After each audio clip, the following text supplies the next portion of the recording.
TOPLOBSTA Productions. We are being hypnotized by people like this. Newsreaders, politicians, teachers, lecturers. We are in a country and in a world that is being run by unbelievably sick people. The chasm between what we're told is going on and what is really going on is absolutely enormous.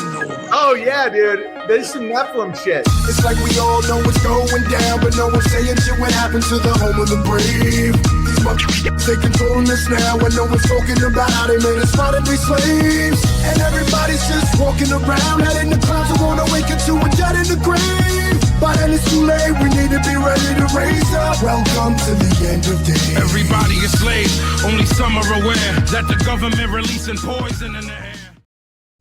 Welcome back, ladies and gentlemen, to another episode of Nephilim Death Squad. I am David Lee Corbo, a.k.a. The Raven. That is TOPLOBSTA, the father of disinformation. Before we get into today's show, a quick announcement. This is only going to be a 30-minute preview. Sometime around the 30-minute mark, we'll be going live exclusively to patreon.com/NephilimDeathSquad, where you can sign up, enjoy an ad-free viewing experience, gain access to the content before the general public does, and you could do it all for free. That's right, guys. Sign up for a 7-day free trial. Try to absorb as much content as humanly possible in that 7 days and get out before the billing cycle kicks in, but you won't be able to do it because patreon.com/NephilimDeathSquad is a treasure trove of content. We got a lot of backlogged shit on there. I've never scrolled down this far on the page, but if you scroll down all the way to here, you click the Spotify button. It's kind of crazy. I was trying to explain this to people. Click that button. You'll get the podcast ad free, and you'll get it early. So, and you'll be able to watch and listen on Spotify, which is pretty cool. Apparently, some other podcast apps as well. But yeah, that's what we're doing for you guys, building something real nice, something special.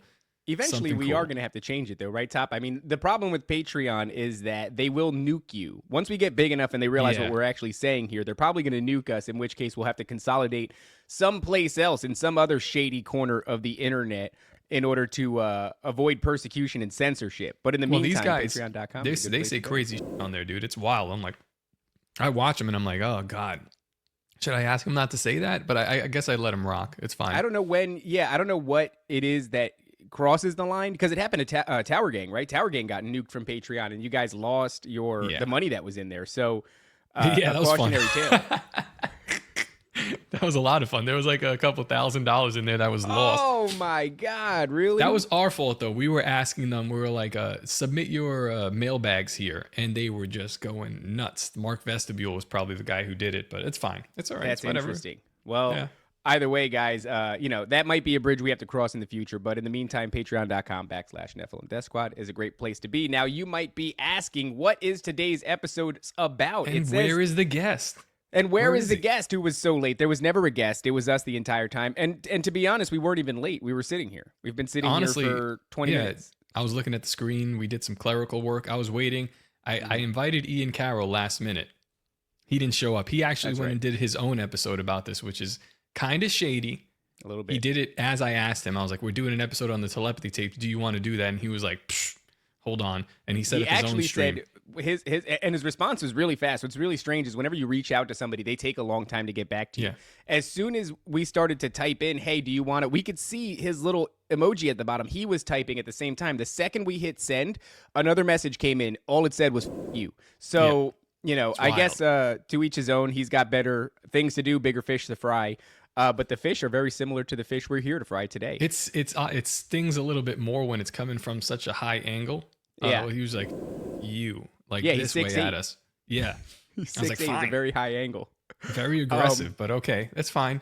So so again, Risa, I like Ian Carroll, does great work. This has been a subject that we've been talking about for a little while, and it's actually interesting because I kind of like spurged on him when I saw that he was doing this episode, and I was like, yo, I was doing that episode, but there's two of us. Explain to people a little bit about all right, first off, right at the top of the show, you should have already listened to the NDS deep dive on Puharich. That would have been listened to all of our right at the top of the show. Right. But if you're not doing that, at the bare minimum, pause this. This isn't going to make any sense. Go back and listen to the deep dive with Puharich or on Puharich, and then come back, because this is a sort of a rejoinder to that. This is a continuation of that narrative. And so Top and I have had this topic that we stumbled upon, and it's interesting even the way that we stumbled upon it, right, Top? Because I just called you and I told you that, like, my gut was telling me that there was something significant about the telepathy tapes, but not in the way that everybody thinks. There it is, guys. 133, Andrija Puharich, an NDS deep dive. Go and check that out, because a lot of this is not going to make sense unless you have that context. I don't even really remember what we talked about, so hopefully we talked about a guy named Andrija Puharich for 2 hours and 14 minutes. But there's a lot to talk about with this guy, because we're still not done, apparently. We're still going hard on this one dude, because it's very important. So, yeah. And this maybe is something... Oh, go ahead, Top. When we cut you guys off at about 30 minutes, you guys can go over there and watch that. I'll link it in the description or something like that. I'll put it in the chat for you guys, because I know how y'all are. Y'all are It needs to be really easy. It needs to be really easy. If we can come into your house and put it on your phone, I think that would probably be the best way to do it, or put it on your TV. Leave your door unlocked. We'll be there tonight. So Top and I have stumbled upon this thing regarding the telepathy tapes. Obviously, there's going to be a huge overlap between that and Andrija. And so we wanted to present this in a way that was going to be coherent, which is not necessarily our strong suit. Our strong suit is going to be kind of shooting from the hip and having these organic conversations. But we know that this topic is very important. We've talked about it. Some of you guys have got a peek on that. It was we talked about it on the Occult Rejects episode. We talked about it on the recent episode of Dangerous with Clint Russell. We also talked about it, I think, in a previous episode of Just NDS before that. So it's come up a lot, and we've been worried about letting the cat out of the bag. And it seems that we don't have a choice. We wanted to present this in a particular way, but we were concerned that somebody else might pick up on what we're picking up on. And also, like, we can't stop talking about it was supposed to be a secret. It was supposed to be a secret, and people in the chat were like, good God, they can't keep any secrets, can they? Because we kept alluding to this, and then by alluding to it, we would just tell you almost exactly what the hell we're talking about. And so turns out that my wife even said it. She goes, babe, that's a pretty compelling idea. You guys have to move soon, because once an idea is in the ether, people just seem to pick up on it. Well, tell them what happened.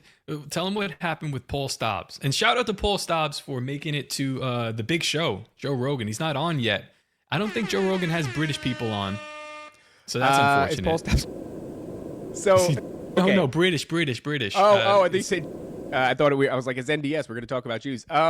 So, okay, first off, big congratulations to Paul Stobbs, and also to JT Follows JC, because these guys, for all the contention that we have with, like, the Little Seasoners, the Little Season has made it to the big stage. Eddie Bravo brought it up to Joe Rogan, and he brought up Paul Stobbs' name, which is incredible. The Little Season has made it to the big stage. Amazing. Yes, that's right. The Little Season made it to the big stage. So congratulations to Paul Stobb. Love to see the homies winning, especially it's because we're all in this to try to express what we feel is the truth, right? And none of us are here lying. I don't think that Paul Stobbs is a nefarious guy at all. So all of his hard work and research is now making it to this big platform, and I love to see it. So what happened with Paul Stobbs? Very interesting. I tell Top that I have this notion about the telepathy tapes, and Top just decides to dive into it. I gotta say, dude, one of the things that I realized about you, I realized it like 2 days ago. You might be and this isn't to kiss your ass. Hold on, so this I could have be to preface this. Okay, I was gonna say this could be a terrible huge person. insult. Like no, a huge insult, no. or are you gonna blow me? So go ahead. Okay, I'm gonna blow you, but first I'm gonna make it a sandwich. First off, number one, first and foremost, you're a piece of shit. Number two, you have this uncanny ability to take action on things. That's like your number one thing. It's pretty incredible. A lot of people talk a lot of shit and they don't do anything. You're a person who talks a lot of shit and then pulls the trigger on all the shit you talk about, which is incredible. So in the minutia and the macro, and the minutia in this particular instance is I say, hey, Top, I have a feeling that there's something about the telepathy tapes. Top just takes to it and he starts going in. Next thing you know, I get a phone call. And it's about, hey, episode 2, in the very beginning of this thing, they're talking about Puharich, who we just finished doing a deep dive on, which is a huge slap in the face as far as like, wake up, dummy. There's something here, right? That's kind of uncanny considering we've decided to dedicate, whatever amount of resources and time and research into Puharich, and now all of a sudden he's coming up on the telepathy tapes. Episode 2, in the very beginning, they're talking about Lucille Ball getting dental implants. Episode 3, my bad. Getting dental implants and having these, being able to perceive voices and pick up radio frequencies. And then all of a sudden they drop his name. They don't even say it right, but I'm not going to make fun of them because I can't even say it right. So that's our first indication that there's really something here, right? And then, yes, guys, this is live. Shout out to Subliminal Messenger. Only until the 30-minute mark, and then it's for Patreon members only. So we now realize, wow, there is something here. That's a pretty uncanny coincidence. And we start digging more and more, and we start to flesh out this conspiracy theory. Now, where Paul comes in is I say to Top that there's really something incredible here, and there's only one person who I think could organically stumble upon this. And this is Paul Stobbs, right? Because Paul is a tenacious researcher, and he already has all the separate pieces of the puzzle that we have. So if he looks at this, he might look at it in a context that's very similar to how we see it. And as soon as I say that, 15 minutes later, I do not, 15 minutes later, Paul Stobbs pops up in our Telegram. And he makes a joke. By the way, join the Patreon and you can get into our Telegram members only channel. I don't know how Paul got there because I'm pretty sure I know exactly how Paul got there. Paul got there because we have a mutual in common. His name is MK Ryan. I love MK Ryan. He has been a longtime supporter of the show. Excuse me, ever since I was doing the Ravens Watch. So I start alluding to the chat because we've spilled the beans to some degree on the shows that we've made that, look, we are gearing up to take on a Leviathan. And you guys will get to see what this Leviathan is as this show goes on. Hold on. Good question. Good question from Pim or Rose. Do you guys still believe that the drones were extraterrestrials? Yes and no. Right. Yeah. I would say it was a mixture of a multitude of things, and I think that the flippant dismissal that we got from the Trump administration was just that, a flippant dismissal. I think there was definitely something else going on there. And as far as extraterrestrials or, entities from extra territories, I would say like interdimensional aspects is an extra territory. I don't think they're from space, but I mean, I could be wrong on that. So yeah, to answer your question, Pim, it's in there. It's part of it. So, okay. So we talk about this and I say Paul Stobbs is the only one that I think can organically discover this. Next thing you know, 15 minutes later, Paul Stobbs for the first time. I've had interactions with Paul. We've been buddies since the Ravens Watch, right? That's almost 2 years ago now. Not anymore. Paul. Done. No. So Paul Stobbs shows up and he lands a banger of a joke. He says, hey guys, because he's been cued in by MK Ryan that there is a cool theory that's unfolding, and MK wants to know if Paul knows what we're talking about. So it happens organically on his end, despite the fact that 15 minutes prior, we're talking about him in a exclusive chat with just me and Top. He shows up and he says, hey guys, I'm here to co-opt your conspiracy theory and present it as my own, which is incredible. Very funny, Paul Stobbs, but he has no idea. And then that I was just talking to him talking about him 15 minutes ago. Lo and behold, Ian Carroll does it. Go figure. Then all of a sudden, so Paul Stobbs leaked our information to Ian Carroll. I'm pretty sure none of this is true, but we're out of our minds. I told this to Clint. I was like, Clint, I think he's dude. And Clint's like, you guys need to calm down. You guys, he talked us off the edge of a cliff because we were spiraling on Saturday, was it? Well, whenever this happened, because Ian Carroll basically goes, and while I'm saying this, can you bring up his post? I don't know if you could find it, because I want to show the audience the thumbnail that he used for this, and you'll see why this thumbnail is significant as we go on. But all of a sudden, might have been Saturday, Ian Carroll goes, about to do a big show on the telepathy tapes, and he's alluding to an angle that nobody's seen yet or nobody's heard yet.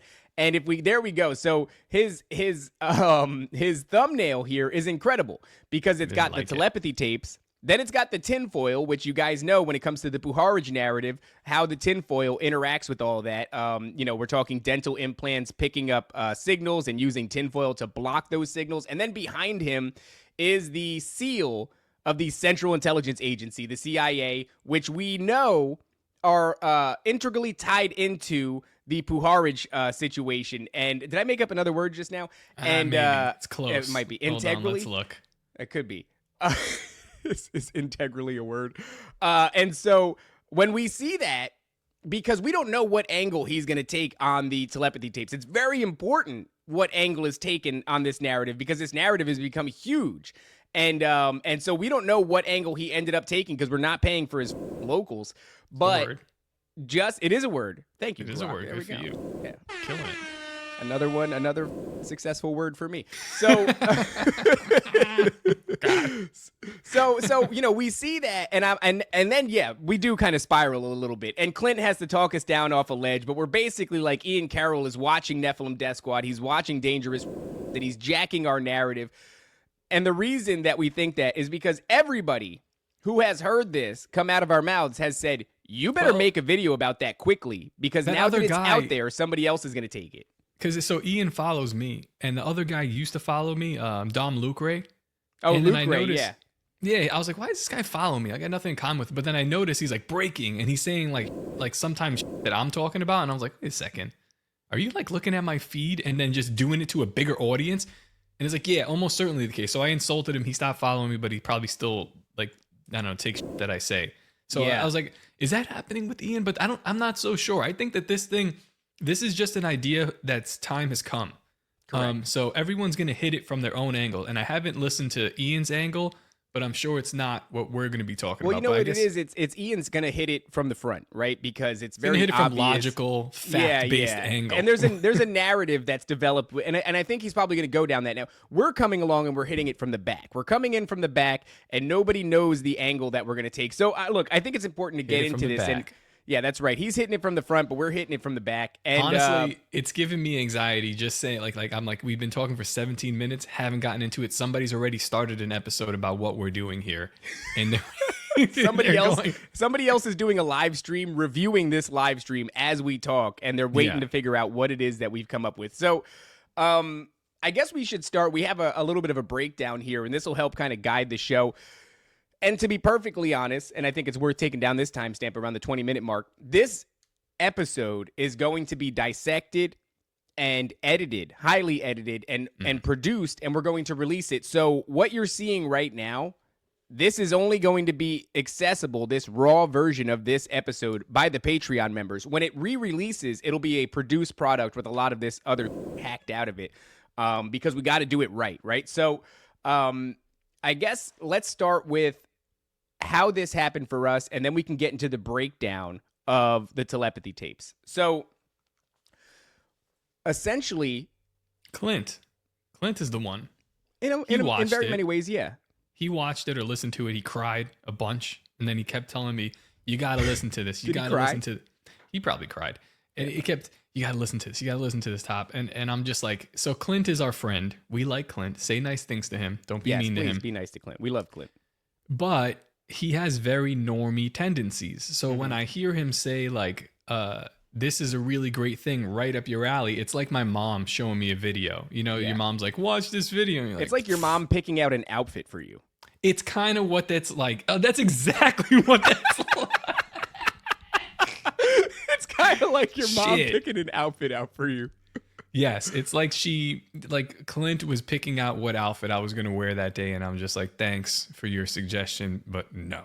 Well, here you go. Marnie Mac says Clint is the one that got me to listen to it. And so Clint, this show, the Telepathy Tapes, passes through a very normie filter when it comes to Clint, and it's very much the way that everybody's interpreting it. More or less what it is just for those that don't know the Telepathy Tapes, here's a 1,000-foot overview. It tracks a bunch of parents with nonverbal autistic children who seemingly are displaying telepathic powers. And it's very hard, obviously, for the families to try to explain that to anybody. The medical industry has basically told these people that these aren't even your kids. These are just empty husks. Your child is not inside. And so the tapes follow a bunch of parents who refused to take that narrative, who hoped that their children were still inside these nonverbal autistic bodies, and then throughout time noticed that there was some form of interaction coming from these children, but it was telepathic in nature. Somehow they knew what the parents were thinking. Somehow they knew even what they were looking at. So obviously a very compelling narrative. But this has given rise to not a counter narrative, but a narrative that goes hand in hand with this. This isn't TLC, all right? We're not going to watch murder videos here. So what ends up happening is, and I can see, Top, right, the line of thinking that brings you here. It's like, you see all these videos constantly of Down syndrome people kind of doing amazing things. And you understand the idea of like the idiot savant, right? The idea that some people have a form of autism where virtually they're almost useless, except for in one field of study or in one pursuit in particular, whether it's mathematics or maybe it's a instrument that they're playing where they excel, far beyond people who aren't autistic, aren't on the spectrum, have all their faculties about them, but can't play or can't master something the way these autists can. And so this has given rise to a different narrative. And this is something that Top exposed incidentally on Tower Hashtag Gang. exposed. Hashtag breaking. Exposed. So the narrative that has emerged is, and like I said, I can see this line of thinking. This must be the next step in human development, in the evolution of human psychology, meaning specifically that powers like telepathy are the next stage in human advancement. So this hasn't been a very fleshed out narrative, but it is one that people espouse pretty flippantly. And a great example of this is, Top, when you were on Tower Gang. And what did you say that made them all respond this way? You just brought it up, I think, right? I don't remember what I say. I say a lot of shit on there. What did I say? I didn't watch that one back. I think you just said, like, hey, Clint, you introduced me to the telepathy tapes, and there's something really significant about them. And everybody just cuts you off. And the remaining 4 members of Tower Gang all say it. They all say some version of, I think autism is the next step in human evolution. So that's horrifying because I think it's exactly the opposite. I suspect that we have always had some sort of latent psychic abilities, but that it has been squashed. It's taken a backseat. The scientific community and the medical industries came along and they called that pseudoscience. So there was simply no real exploration of it. Meanwhile, it was being explored, but in the intelligence agencies only.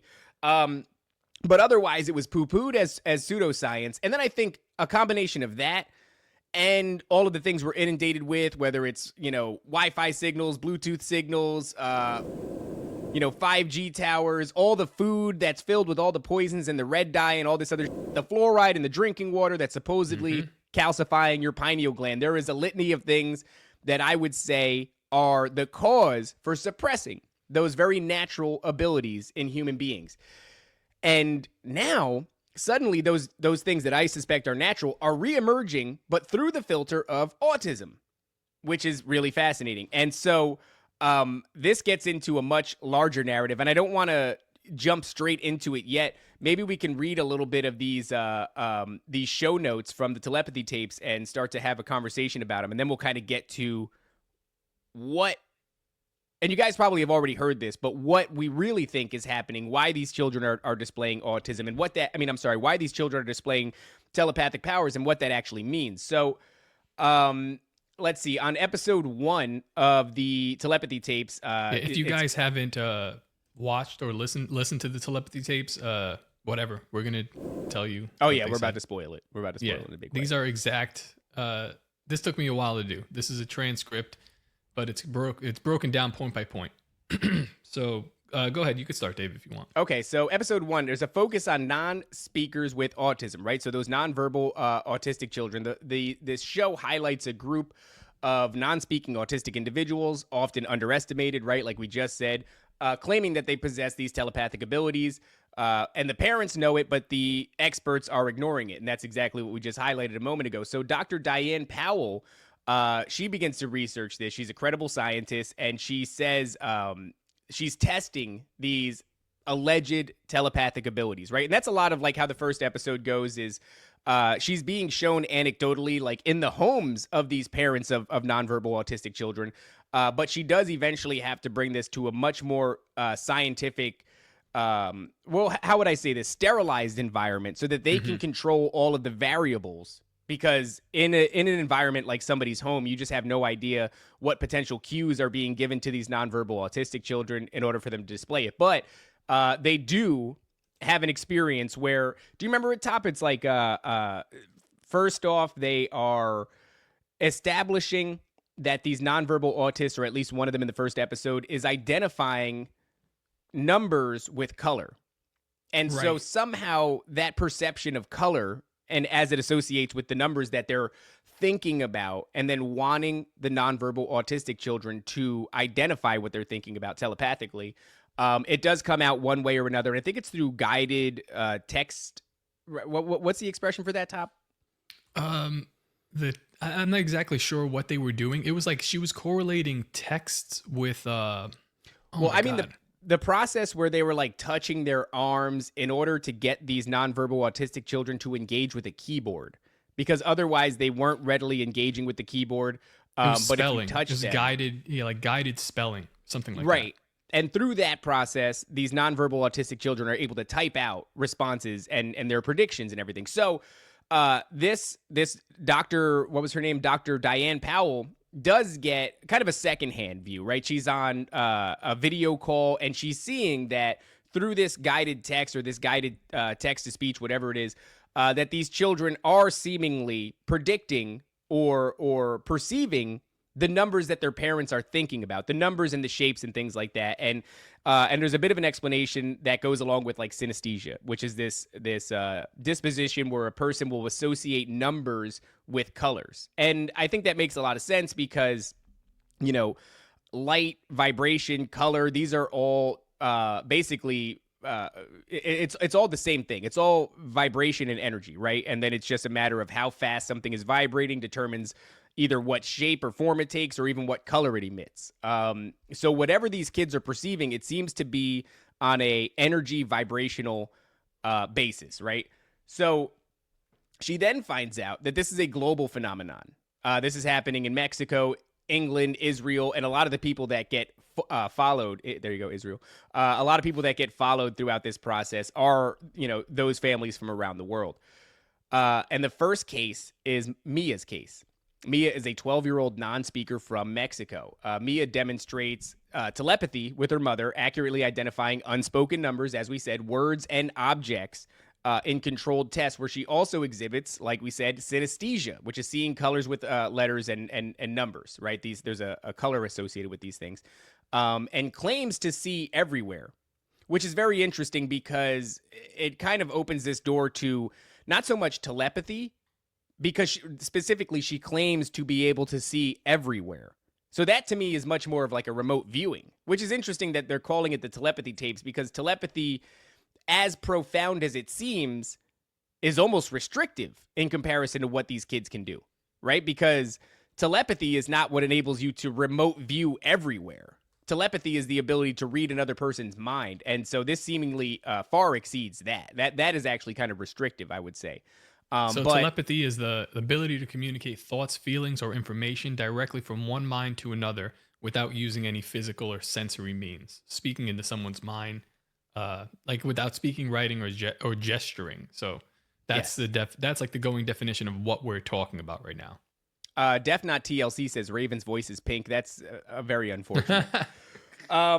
Okay, and then, of course, there's this rigorous testing thing where, to the best of their ability, they try to control as many variables of this process as possible, right, through the scientific method. So Dickens' Glendale experiment, it apparently uses blindfolds, partitions, random generators, and multiple cameras to rule out cheating. Yet Mia's accuracy is 100%. 100%, which is insane. And, you know, this isn't something new. When I started off, researching conspiracy theories, I was a teenager. Of course, like, telepathy and shit is cool, right? Like, especially at that time, we're inundated with all, like, the superhero movies and everything. Like, this is something that has been on the menu for conspiracy theories for a long time. And only now is it getting any real scientific credence. But, I mean, once again, that's not true, because it does get scientific credence. It does get recognized as significant by the scientific community, just not the one that is presented to the general public. It's the scientific community that operates behind the closed doors of the intelligence agencies. So it was and is something that somebody takes very seriously, but the public has been convinced that that's not the case, or at least told that that's not the case. So, of course, there's some skepticism, right? Despite the compelling evidence, Powell explains that materialism in science dismisses telepathy, and materialism being the paradigm that we exist under right now. Nothing is a spirit. We don't exist under, I mean, we do exist under a spiritual paradigm, but Western culture only recognizes a materialism paradigm that we're stuck in. And so that materialism paradigm dismisses telepathy. And these tests lack the rigor, for example, brain imaging of both parties to sway peers. So there's still a notable distance that they have to traverse in the way of, like, getting this thing to be recognized as serious. They're mentioning brain waves and things like that. So they have to get these kids into a lab, I guess is basically because in the lab you can control as many variables as possible. So now we have this little note here. It says worldview shift. Dickens and crew members, even skeptics, are profoundly affected. So they've taken this as the truth, or not necessarily the truth, but they've seen enough that they are disturbed by it. I think this is what gives birth to the rest of it. This is part of the show or the story that makes me a little bit suspicious about what's going on, is because she's coming into this as a skeptic, but I'm also not sure how much she actually believes beforehand. So I don't know where her new agey tendencies lie before she started this. Is she the question that we're asking is she leading the audience into thinking something in a certain way? And as this podcast develops, there are more and more red flags for me. Yes. Like just some of the odd sponsorships in she leads off with like, oh, we're going to be putting ads, and it's explaining that she's putting ads, and it's unfortunate. And I understand what ad she's putting. She's putting in like whatever will play, basically. And then she also has some organic advertisements, which are for like, oh, you can go on this retreat and like do like guided meditation and things like. I was like, oh, that's really weird and new agey, but that's the kind of companies that you're mixed up with. Or I don't know if they're her companies or just companies that pay her, but it seems like those are products she believes in. And then there are advertisements that are just things put in, for like targeted ads for the listener. So I'm very careful with that, because I'm trying to understand the angle that she's coming from. So yeah, in this first episode, she doesn't believe it. I'm very science based, is what she's saying. Things like this, and we want to make sure that we get all the facts and like that. Her camera guy doesn't believe it either. And then like I think after the first episode, there's one point where he's like, "Do I have to believe in God now?" Like he's asking her, and she's like, "No, honey, no, you don't. It's fine." So like we're just like. It's very stupid and it's naive, but I just don't know. Did you get that feeling that you were being kind of guided down a procured kind of experience with this show?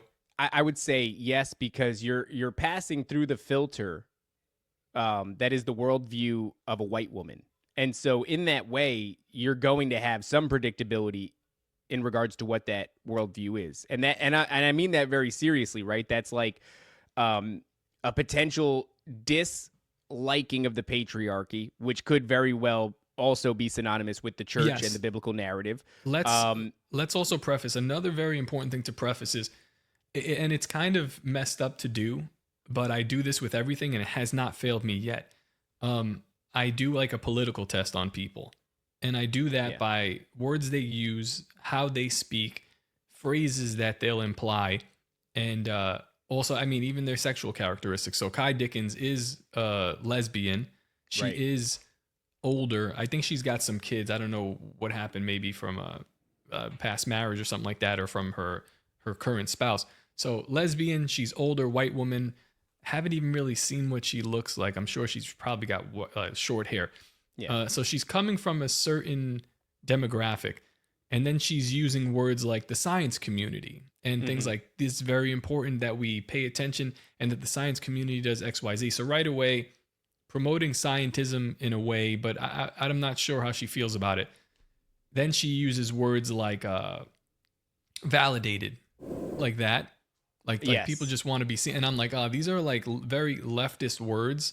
So there is a political bent here, and that political bent will present itself socially and present itself in how she will frame the narrative. Although she doesn't claim it, there are clues. So I think if you do listen yourself, pay attention to these clues, because they're coming from a certain angle, and I'm just super sensitive to that kind of stuff. So I heard it and I'm like, all right, I don't.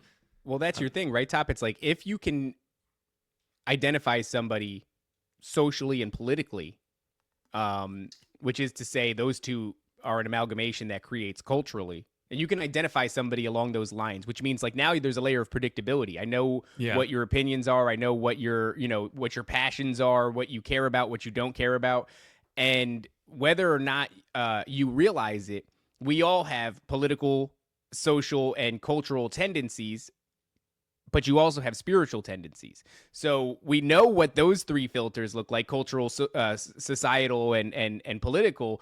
We probably have a good idea then where you're going to go spiritually. But before we do that, guys, and we're going to get into now a bit about why we deviate from this narrative and what it is that we suspect and what they're showing you that's bad, we got to pull the stream. This is going live now exclusively to patreon.com/NephilimDeathSquad. Guys, you can sign up and you can listen to this episode for free. Just sign up at the 7-day free trial and try to absorb as much content as you can. But this is a very important episode for us. Like I said, the only way you're going to get this episode raw in the way that it is right now is by being on Patreon. The episode that's going to release to the general public is going to be one of our first produced and edited episodes, because we got to make sure that we do this right. So if you want this free flowing conversation, if you want to see the development of these ideas, which I do believe are very important, you're going to want to go over to patreon.com/NephilimDeathSquad. We're not asking you to pay, just sign up and keep an eye on this.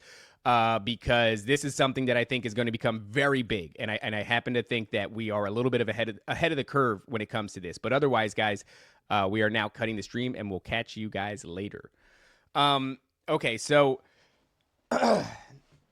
we just kind of established why this is a dangerous idea, and what's dangerous about it is this seems to be something that is been a human capability for a long time. It seems that it's been suppressed, and now it seems that it's being repackaged and rolled out to the general public. It's passing through a filter that is a lesbian white woman who has all these political ideologies and cultural ideologies, so we can kind of suspect where she's going to go spiritually. And it's like these people, when they do decide they have to go spiritually, they go New Age. Because for whatever reason, it's not even whatever reason, they hate the patriarchy, right? They've been told by Western culture to hate the church. They will not look at Christianity in a fair way, right? An unbiased way. Instead, they're going to jump straight to crystals and eventually end up in witchcraft, where they finally admit that spirituality is real, but that, God's not real and Jesus Christ isn't real. So that's one aspect that's bad. The other one, and I'm just going to lay this out and then we can kind of get back into this this narrative of the telepathy tapes. This is something that you guys have heard on other shows from us, but it's very important that we say this here. When we're looking at these telepathic abilities and they're coming from autistic children, to me, what that suggests is that the schedule might actually be part of an ultra experimentation, or at least a wing of the ultra program. Why do I say that? Because when it comes to the ultra program, what are we doing? Well, we're exposing suggestibility and psychic abilities in people through ultra can kind of be surmised as a experiment or operation. The idea is that if you can induce enough, especially when somebody is young, you can create a dissociative identity disorder, which is at the base of a lot of things. When we're talking to William Ramsey, and he's talking about Catcher in the Rye, and how seemingly Catcher in the Rye is almost like this blueprint for all of these school shooters and Manchurian candidates, these people all have a tendency towards dissociative identity disorders. That's what Ultra does. If you look at the Montauk Project, it's very much the same thing. Now, this is what gives rise to Stranger Things, which is a sensationalized, fictionalized version of the Montauk Project, but it can basically be summed up as taking children, traumatizing them to expose latent psychic abilities, which is what they depict in the character 11. All right, so you've got those two things there. And these play really well with Puharich, who we're going to get into a little bit later on again. If you didn't catch that episode, once again, I'm compelling you, go back and watch that deep dive because these things are all connected in the hugest way. So you have and latent psychic abilities. And when I look at these autistic children who are nonverbal, I would say that they are recipients or have been exposed to maybe the highest level of. What is more traumatizing than being a happy, healthy child, receiving your from the schedule that the medical industry is pushing you towards because it's for your own betterment, it's for the good of society, it's for the good of the child, and next thing you know, you're trapped in your own body, unable to not only control yourself physically, but unable to articulate. To me, that is traumatizing. So we've traumatized these children. They have nowhere to go. They have to dissociate. They have to because their body is no longer serving them. They can't interact with their body. It's not even a choice, right? At least when you have Ultra or the Montauk Project, these children aren't trapped in their bodies. They're just trapped in a facility and they're being tormented, right? But these kids, their prison is their own flesh. They have to dissociate. And when they dissociate, what do they discover? They discover latent psychic abilities. I think that this is, if it's a happy accident, that's one thing. But to me, I feel like this goes hand in hand with these operations that the intelligence agencies are leveraging against us when it comes to the psychological torment and the suggestibility and all this, the dissociative identity disorder programs. That might be best what they're summed up as, these ones that I just forementioned. So the question that I'm now forced to ask is, why is this being presented as if it's the next stage in human development if it is all a result of torture? That doesn't line up to me. And, you know, if you watch this show and you listen to us talk about the idea that people have alien encounters, and what do the aliens do? Well, they communicate telepathically with you. Well, people have cryptid encounters. People bump into Bigfoot. What does Bigfoot do? He communicates telepathically with you. People have demonic encounters, demons in their room, shadow entities, this and that, and they communicate with you. How do they communicate? They communicate with you telepathically. I think we all have this ability, but I think it's been suppressed. And I think that the word, being able to speak, is actually the most powerful thing. And that telepathy is a lower form of communication. It just seems profound to us because we can't do it now. But I have a feeling that there's a time in the past where if human beings were subjected to this, they'd be like, yeah, no, we all have latent psychic abilities. That's not the thing. The thing that is the most powerful is the ability to prophesy, the ability to speak, right? God created the universe with the word, and we were blessed with the ability to speak. I think that is the advantage, and telepathy is much more of a secondary thing. But we've repackaged this, and we've rolled it back out in a way that's supposed to seem profound, and it's supposed to make us think that telepathy is an advancement. I do not believe that it is. And I think that is exactly why all these lower entities, these, you know, demonic alien greys, the cryptids that you bump into, or these demonic entities that you run into, they can't speak. They can only speak telepathically. They can only communicate with you in their mind. So I think in that way, this is actually a hindrance. But before we go on to that, Top, do you want to pick up some more of these points and we'll keep it going? I think we're down here now. I was going to move on to episode 2 because we've kind of touched on what is going on here. There are some more experiments with this girl. What's her name? Mia from Mexico. Yeah, Mia. She's the one from Mexico, I think, right? Yeah. One of the things that she does, I believe she does like a popsicle stick test, which kind of blows their mind, where she assorts the popsicle sticks in a certain color that her mother is only looking at. So she's no longer like associating just like a word or a phrase. So it's not just mind reading, but they start to speculate on, is she seeing through her mother's eyes? Is she able to, because she's taking these, the popsicle sticks and putting them in the order that her mother's looking at, and her mother's in a different room where there's a partition between them. So this starts to blow the cameraman's mind even more. It blows Kai Dicken's mind even more. And it just leads to more questions like, what are these kids' latent abilities, and number one, why have they been ignored until now? Why are they allowed to be discussed is a great question. And then where do you go from here with this sort of thing? So what happened? I'm just thinking about it because the answer to the question, where do we go from here, has been answered recently, and you brought it to my attention, and I just can't wait till we get there because it's just kind of unbelievable how all these things connect. But, you know, we'll get there when we get there. I mean, we're going to bury the lead a bunch of times because we can't help ourselves, but whatever. Episode 2. The first one, pretty damn good.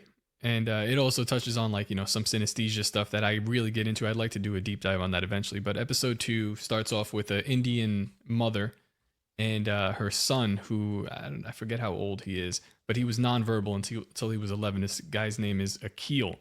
And he started communicating through a technique called, it's a guided typing.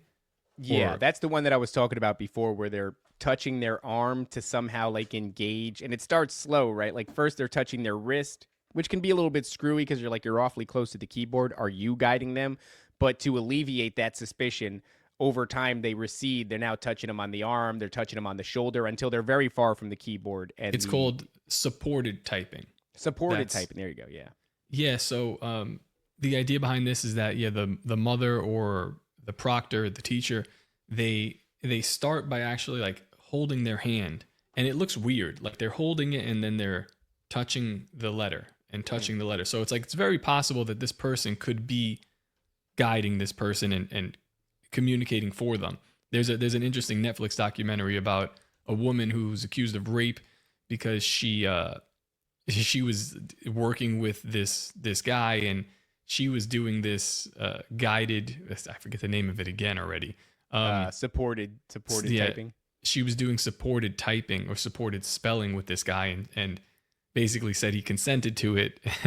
And the family was like, there's no way, he's never spoken a word in his life. He doesn't know what he's doing. He's just a shell of a human being that we're keeping alive for whatever reason. Turns out there might be some veracity to her claim, although very strange to do what she did.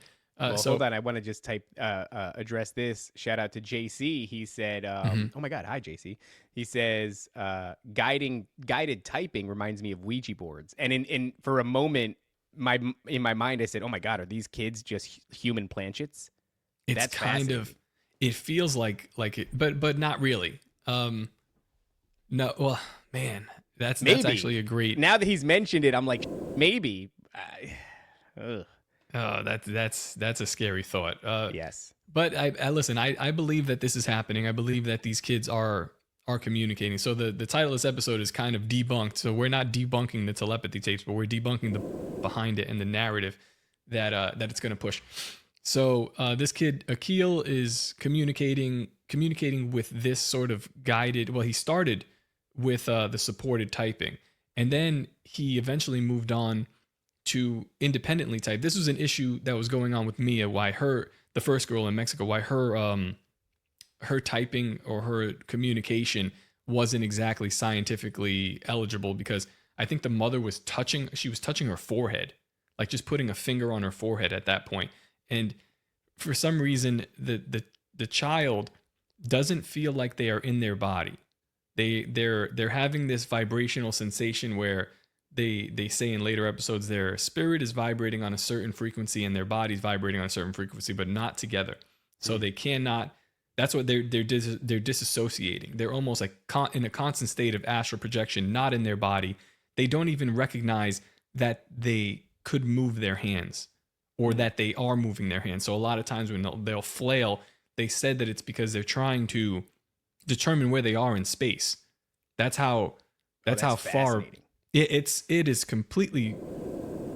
I just want to say on that too. It's like I'm now giving this a line of thought thanks to JC's comment and this idea of like a human planchet. And now I'm just wondering, like, one of the problems with disassociating and one of the problems with astral projection is that you are in fact leaving your physical body. But we know that there are a plethora of various types of entities that would love to have a parasitic relationship with you, and between them and your physical flesh. They want to possess you in very many ways, and there's varying degrees to how strong that possession can be.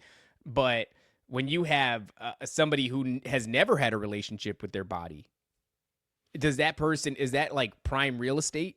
In other words, I wonder if this is going to sound crazy. What a crazy question to ask. But we have the phenomenon of possession. I wonder if there's any historical evidence for nonverbal autistic children being possessed. That's not really what we're here to discuss, but I just wanted to put that out there. That's kind of where my mind went. This episode specifically touches on, and this is what kind of started to get me on really raise my antennas on what the hell was going on here. So it's like there's all scientific stuff, and it's all pretty amazing, because I do, there's always been a part of me where it's like there's a human being in here, and I don't know if they're suffering. I don't know if there's I don't know what brain damage is. I don't know if it just means that the person is not communicating with their body correctly, so we perceive their actions and their speech, if they have it, as like weird. Like, the word means to hold something back. It's a great word. Are they legitimately being? And yes, they if you have you would put a retarder on a car, right? Or a governor. Like a governor. Yeah, it's the same thing. It just means to limit at a certain point. So it's a great word. It's a shame that it's been associated with, I do like it to associate to call stupid people, although stupid people are I think they are stupid. It's just a good slur. People seem to be held down by something, possibly a heavy metal that was put in their body at some point. So, this is what is going on with these people. They do a bunch of tests with this guy. And they do multiplication tests. He instantly gets the numbers of fairly high multiplication processes. He types words and phrases and animals and vegetables and like that. Whatever they're telling his mom, they used a random word generator, and they did it twice. So it wasn't just the first random word, it was the second one online. And what makes his story a lot more compelling than the first girl is that he's advanced to the level where he can type by himself, and he's slightly verbal. So you'll hear him during the show making moans and going ooh, and he's typing stuff. And at one point he goes into another room because he's very hard to keep focused. But they agree. They're I will do this for you just to show you guys. And he's in another room, and they're doing these tests again, but in completely another room. So forget about a partition. And he is guessing numbers correctly that his mother is just simply looking at. So interesting. Yeah, they're what the hell is going on with this guy? At one point with this couple, this mother and son, she tells a story about him telling her exactly what she did at a certain day, going shopping and not finding what she wanted at one store. And yes, that's right. So he they established that distance also is not an issue for these people. That's what makes me wonder. It's it's not so much telepathy, or maybe telepathy isn't a thing that happens in a vacuum. In other words, what we know as telepathy in this, which is we colloquially know it as, because it's not a recognized phenomenon by the actual scientific community at large. But how we recognize it is just the ability to perceive one's thoughts. Full stop. That's a simple enough explanation.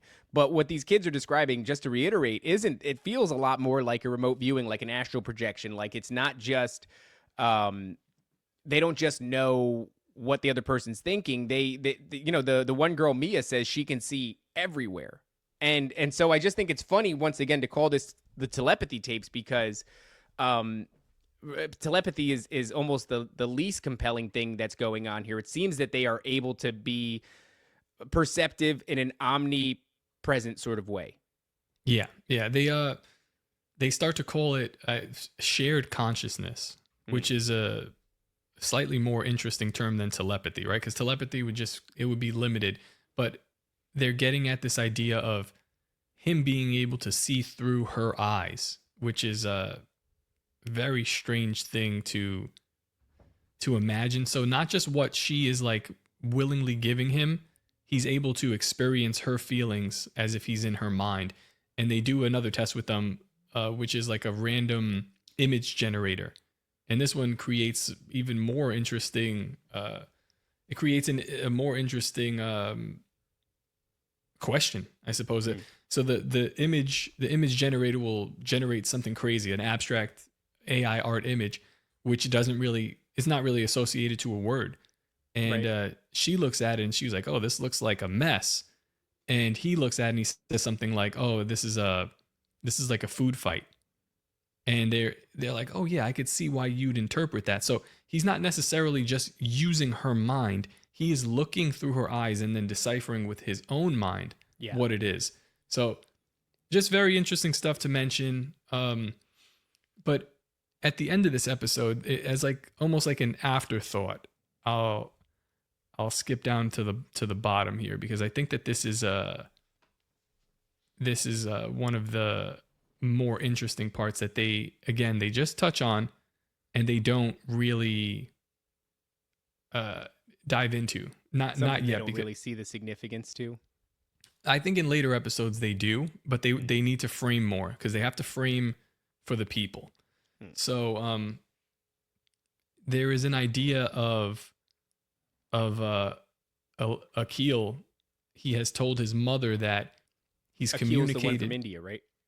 Yes, this is still episode 2. His mother's name is Manisha. And so they focus a lot on what we just spoke about, but he tells her that he sees their ancestors and different spirits. And she said she's went back to India and confirmed with her relatives that these descriptions of whatever he's seeing that they're telling him and they're talking to him about, they have been verified as true. So he is not only seeing through his mother's eyes in the current, but he's also communicating with non-human entities. So if you ancestor spirits too, which is like, whenever we deal with pagan mythoses, they have their gods and they have their ancestor spirits, and that's you could almost always put non-Christian belief systems in that camp. They have two things they're going for, and they're often together. It's their gods and their ancestor worship, and oftentimes their gods will be of a nature spirit variety. They'll attribute them to it's a spirit of the wind, it's a spirit of this, it's a spirit of that, but they are also their gods, lowercase g. So I just find that fascinating, because now what we're getting is, maybe this is a little bit of a leap, we're getting ancestor worship repackaged through pseudoscience. Not pseudoscience, because that's a dismissive terminology that the industry came up with, but you get what I'm saying. It's like now we're going to get ancestor worship through the materialism kind of worldview, and I don't know what that's going to lead to. Is if they end up showing you that it's true, well, it's going to cause a resurgence in ancestor worship. No, I don't know. That's just my thinking, but go on. Possibly. But so what they're saying is that he's reported messages from deceased ancestors, and his claim is that in my world, people don't talk. So he's talking about the broader consciousness world, the shared consciousness that's not limited by time, space, or physicality as we know it. And this is kind of where this episode, if I remember correctly, it just kind of like leaves off there, like, also, this. So do what you will with that idea. Can I address this too real quick? Because this is an excellent point. I'm sorry to derail you, but Red Beardethy said, what if it's like being blind? Your other senses get heightened, lose speaking and physical control. Your other forms of communication get boosted. Redbeard, you hit the nail on the head. That's exactly what I suspect is going on here. Very much in the same way where you lose one of your senses and the other ones become heightened. What if you lose all the conventional senses? And that almost feels like the goal, right? It's like, I almost feel like somebody knew that. It's like, yeah, when you go blind, scent and touch and hearing, they go way up. What if you eliminated all of those? What then would go up? And it's like, we're finding out now it's a spiritual disposition that you're leaning into. Well, this is I think it leads into episode 3, which I don't know if I guess we're done with this, with Akil. I mean, again, these people are, I really do like this show, and I like these people that they're interviewing. I like the parents. I like the kids. The parents are just super excited because they're finding some type of hope, and this is also like, it's coming from me, who I was super close to possibly having a kid that was nonverbal. For the first couple of years of my kid's life, he didn't speak at all. It was very frustrating. I understand what these parents were going through. He was just like angry because he could operate physically, but he wasn't able to put words to his mouth. And I can tell how like frustrated he was. So maybe till 2.5, 3 years old, he wouldn't talk. We had to bring him to not a speech pathologist, but like a speech therapist, occupational therapist sort of thing, because he was having these issues. We were also my wife is she's a nurse, but she had him on like, heavy metal detoxes. We were doing all kinds of stuff because he had an injury on his leg, a big lump on his leg from the DTaP that we had given him when he was younger. We were doing like a slow rollout of this, and it was just a lump, and I was like, no more, never again. And we dealt with that for a long time, and it felt like forever. And thank God we got the right help for him at the right time, because I think if you continue to give these to your kids and they're not processing these ingredients correctly, ingredients like this is good. If they're not processing it and getting it out of their system, I think that it jams them up, and in ways that we don't understand. So these parents are receiving some sort of like, they're getting a relief. At least they could communicate with this kid, with their kid. Huge for them. I mean, it's got to be huge. It's I could only imagine being the parent of a nonverbal autistic child. That is horrifying, absolutely horrifying. And then all of a sudden to be given hope in this really, really, fantastic way, fantastic in the literal sense of like, it's almost a fantasy realm. Yeah, and it's great. Like, your kid is now special. So it's like, right, where have we heard that from, right? They want you to think that you're their special boy, and that's kind of what's going on here. And these kids they're special in a way, but I think we're going to come at this the perspective on the telepathy tapes is that not to like put these kids down or put the parents down, but like I think we need to let them know, like, hey, your kid's a victim of something. They're certainly special because they're susceptible to whatever was going on, whatever kind of experimentation we think was happening to them. But I think that they were victims, and I think that you suffered, and they suffered, meaning they suffered needlessly. Yeah. Well, man, one of the things that I've been noticing, and then we'll get back on track here, but is and to a degree we're guilty of it, right? Because Dangerous is kind of, it's the fan base, it's also the namesake of one of our other shows. But Sam Tripoli says it all the time, right? He says the downs are rising. And just the other day there was an article in the news, or not in the news, but on X, that said there has been a real rise in OnlyFans content creators, or like, pornography content creators using AI filters to make themselves look like they have Down syndrome. And so what we're seeing, what I'm trying to highlight here is like, suddenly we went from a place where it was like, we felt terrible for autistic kids and Down syndrome kids, and we're scrambling, trying to figure out why there is this explosion in this phenomenon, and people are attributing it to the vaccinations. But that's a conspiracy theory, right? Now we've moved on from that to like, actually they're awesome. Autists are they have superhuman abilities of research and retention and all that other. They can't be propagandized. Down syndrome chicks are now hot all of a sudden. We had that Victoria's Secret Down syndrome chick, and then it just keeps coming. Like, there's more and more. And now the videos that you see of like good looking Down syndrome chicks are actually AI filters. So I'm not saying that that's a consolidated effort to make us think highly of these people they've been poisoned. But I do recognize that as a very strange direction that the culture is heading in, at the same time that telepathy tapes is now emerging and telling us that they may just be the next step in human advancement. I find that fascinating. I don't know where it all goes, but worth noting that is a hot topic of conversation in all its forms lately. Right. So again, that's my, I guess that was my explanation of what I really think about these kids and their parents. I do think that it's again, a fascinating subject. I'm grateful that they're getting some sort of relief, but I think the intention behind what they're doing, what they're formulating with these podcasts, a podcast that has beaten Joe Rogan in popularity, when in reality, it is boring. Yeah. This lady Kai Dickens does, and if she listened to this, I tell her to her face, you do a terrible job at whatever you're doing here. It's not a podcast. It's not even personable at all. My wife I was listening to in the car, and she came in the car and she said, why are you listening to a robot talk? Literally, that's what she asked me. And she's not like the joking type. And I was like, no, this is just a lesbian, not a robot. But it's like very boring, very canned answers. Besides like the whatever she's taped, everything is cut, pre-processed. She'd even like re-record herself asking a question that she asked live. You can tell she's asking it into a microphone separately and then plays it. It's so a lot of it is it's not to say that it's like faked, because there is video of the live thing. I'm just saying that the production of this is if the content wasn't so great, the person presenting it and the production would just completely tank this. But that's how good and compelling this is.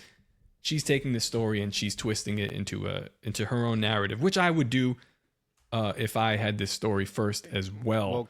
Can I do some schizo speculating really quickly? What if, because a lot of the issues with these vaccinations is that they're filled with all these heavy metals, and we know metal is a conductor, and it's great at picking up frequencies. And what if Dave, let's get into metals.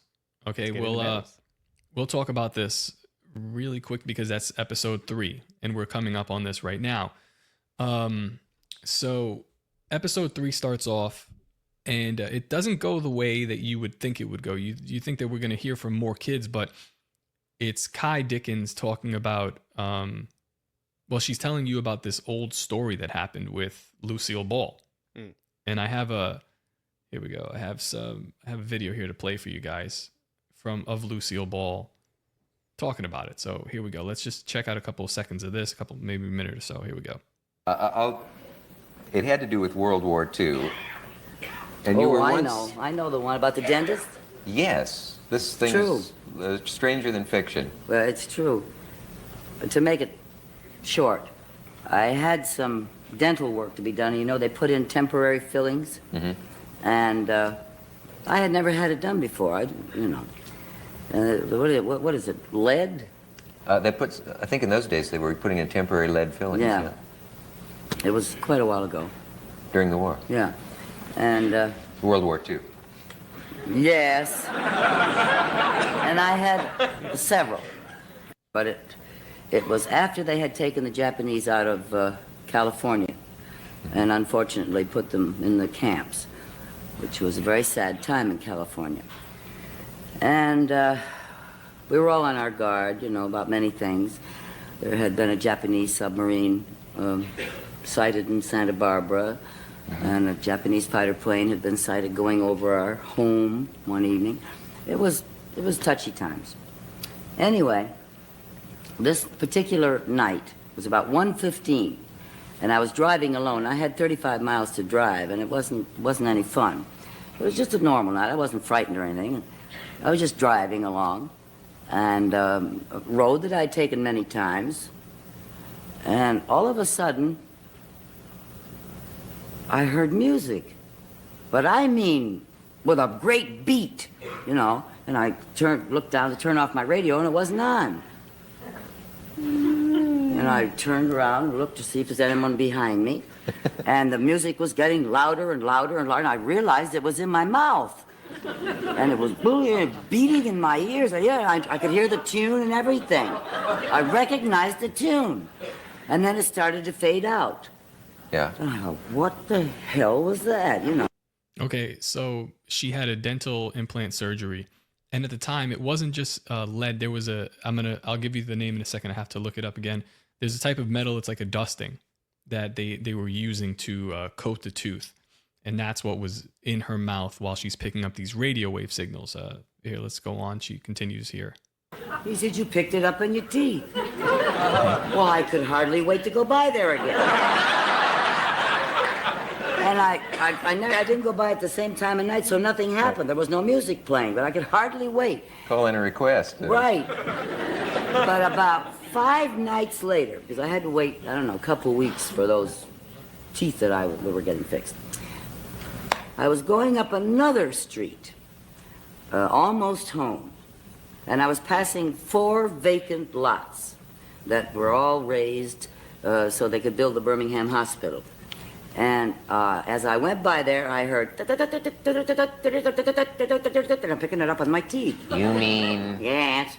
And I stopped the car. Then I looked around, in the Morse code, like. And I backed the car up, and it got stronger and stronger, and I kept on backing it up until it really got strong, and my whole jaw was vibrating, like this. And then I got the hell out of there. I went boom, like this, because it was very late. And I couldn't wait to get back to MGM the next morning and tell the security office, and they found an underground Japanese transmitting radio station. Insane. That's so insane. Hey, by the way, you know what's interesting? Lucille Ball, as in like Lucille, like Lucifer, like light. That's what Lucille means. Baal. Yeah, And that's what I was Ball. thinking. Yeah. Who? By the way, I like her a lot. Big fan I do of, too. I love Yeah. Lucy when I was a kid. Huge fan, actually. I used to watch it nightly. So the episode starts off with this clip. It's a little bit, more polished than what we just gave the people, but the entire clip about her getting this radio wave through her mouth, because they want to start now talking about the idea of radio transmission, like a CB radio, how these kids are communicating with with each other or with their parents as like a one-way radio or a two-way radio. Oh, and my God. In this episode, they also briefly, like right after that, they play the telepathy. They play this part of Lucille Ball talking, and then they go, this correlates with this guy. It's guy Andrija Puharich, very interesting guy. He was an inventor, and he was working on dental implants, and he also found Lucille Ball's story very interesting. So he started to look into it more, and he realized that there could be. He was only studying the correlation of could your teeth pick up a radio wave if this happened, and he determined yes. Well, Kai Dickens, I don't know if she knows this or not, but what he was actually working on was how to do it, and he figured out exactly how to do this. Yeah, and then he replicated it. I think, as a matter of fact, I wouldn't even be surprised if he had something to do with her experience, but I don't know. The time checks out. Well, check this out, right? We often talk about how when they stopped the Ultra program, it's because they realized that it was viable, and now it was time to scale it up and implement it on the masses, right? Well, if you're experimenting as to whether or not you could insert metal into people's teeth and have them pick up different frequencies, and you are aware on some level that these spiritual entities communicate in frequency, right? Yeah. We one know second. that. Let me just say, so what they mention about Puharich specifically is that he was they said a man named Andrija Puharich was studying somebody who was admitted to a psychiatric ward for hearing voices. He found that the man's metal dental fillings, coated with, this is the name of it, carbonundum dust. It's a semiconductor. They were what was picking up the radio signals. This is around I guess 1950s when this is going on here. So he was also paying attention. I guess he was interested in what happened with Lucille Ball as well. So this is how he is linked into this story again, because this guy's just everywhere. This is what put me on to, like, what really sent me reeling with this You podcast showed me that. series. I couldn't believe it. Because, guys, you got to remember, all it was like my wife started talking about the telepathy tapes. And every time I hear about the telepathy tapes, a little feeling in my gut is like, there's something there. And when she started talking about it, I was like, if it's reached my wife, it's reached mainstream in a way that's staggering now. And so for me to say that, and then for Top to be the guy that he is, who's, like I said, you take action on it. And the next thing I hear from you is listen to episode 3 in the first 5 minutes or something like that. So I listen, and they mention Puharich, and I'm about floored. Because, guys, we just did a huge deep dive on this guy. We also went and presented it on Occult Rejects. So, but hear me out, Top. You're putting these dental implants in people, and they're having all of this engagement with these radio waves. And later on, we'll show you that it does reach a spiritual place where now these kids are perceiving or talking about entities, right? But let's Isn't it pump the brakes. interesting too that he's like It's like, oh, just this guy was just studying somebody who was admitted to a mental hospital for this, and this is the idea of the like one of the originations of the tinfoil hat, which is actually the tinfoil hat wasn't necessarily a tooth implant. They said it was a brain implant, but I don't know. Andrija Puharich was also involved with investigating that, so maybe they found that it's a little bit better to just put it right in your brain because you can't take your brain out. But you could take a tooth out. Yeah, but that's lofty, isn't it? It's like now I have to do brain surgery on people. What if instead we got them from like childhood and we gave them inoculations that were filled with heavy metals? Not enough, but enough that we know scientifically these heavy metals, for whatever reason, seem to accumulate in the brain. And this metal here, the carborundrum, it is it's just below diamond on the scale of the Mohs hardness test. So that shit ain't going nowhere. No, yeah, it's put there for. I mean, it's probably a very useful metal, and maybe it happened by accident, but it's definitely put there purposefully at this point to continue these experiments. And it just so happened that Lucille Ball was caught up in this weird rollout, so that's going to happen, and she ends up on the Tonight Show talking about it. Good old Lucifer Ball. Well. Look, I think there's really something to that because, like I said, when the Ultra program went away, clearly it was implemented at scale on the public. I think the same thing happened there where they go, because your teeth have a direct route to your brain, right? It's like the nerve endings in your teeth go straight to your brain, which is why a tooth infection or a cavity can actually be so devastating because it has this like direct line of travel straight to your brain, and you could actually die from a toothache. And so it makes sense that that's where they would start, but where they end is, schedules that are now inoculating children en masse with these heavy metals. And so I think what we're seeing here is they stop the dental implants because work a hell of a lot better.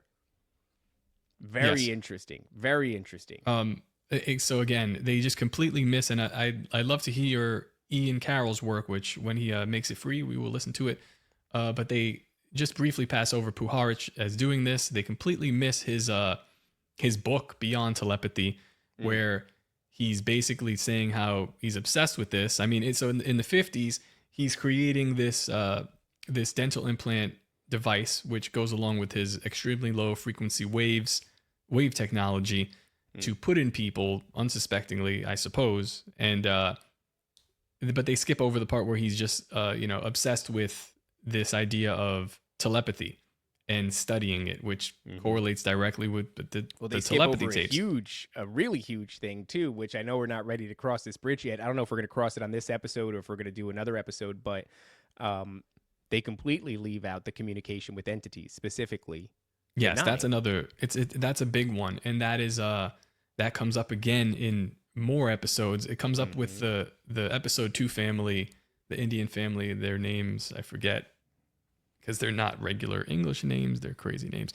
But yeah, the mother, I guess, coming from Manisha and Akil, the mother coming from a background of this kind of weird spirituality, they probably understand all these, this pantheon of gods. When Akil brings this up to her in a future episode, I actually just have it right here if you want me to read it. So yeah. Akil's reported messages from deceased ancestors and his claim that in my world, people don't talk, hinted a broader consciousness, not limited by time, space, or physical life.